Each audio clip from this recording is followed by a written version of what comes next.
What if the East Karelian Uprising succeeded?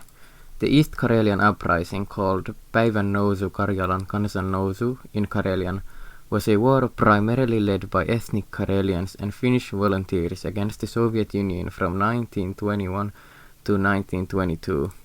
Historically, this war was lost by the Karelians. However, what if history had gone otherwise and the East Karelian Provisional Government won the war and Karelia managed to secede from Russia? Firstly, it is highly unlikely Karelia would have stayed independent. The percentage of Finnic peoples who would have been only near 40% of the region, and the region was heavily already influenced by Finnish irredentist groups. Thus, it is highly probable that the region would have joined Finland, with possibly some kind of limited autonomy due to a predominantly Orthodox rather than a Lutheran population. Thus, in this alternative scenario, we would likely see a larger Finland, where Karelia becomes a part of the country. This would immediately cause strain with the Soviet Union due to cutting direct access to Murmansk, however leaving Finland with a slightly larger population and landmass. It is thus very probable that around the time where the Winter War happened in our history, the USSR would try to attack again, however this time to regain lost lands from Karelia.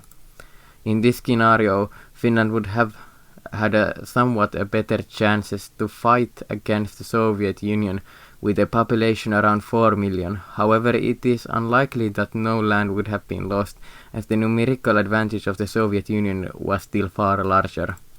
Thus, it is probable that Finland would have eventually had to give large amounts of East Karelia away in the Winter War, causing a refugee crisis of the Finnic populations moving into Finland, while the Russian population would likely stay.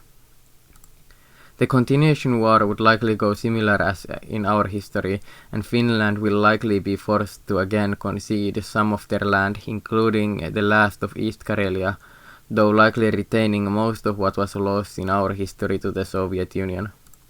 In the post-war period, Finland would have a Karelian diaspora of around 100,000 people and a Vepsian diaspora of around 9,000. Finnic languages would basically disappear from East Karelia, while highly possibly Karelian might not even become recognized as a distinct language in Finland at all. This is because although especially Liivi Karelian is not even properly understandable to Finns, Finland was still historically resistant to viewing Karelian as an independent language. In a scenario where Karelian was a part of Finland itself, this attitude would likely solidify. Thus, it is probable that in this history the Karelian language slowly gets absorbed into the Finnish language, while Vepsian will perhaps gain some limited minority language recognition in Finland.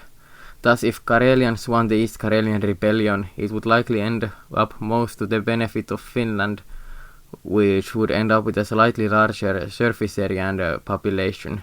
It would probably not end up much better for the Karelian language than what happened in our real history.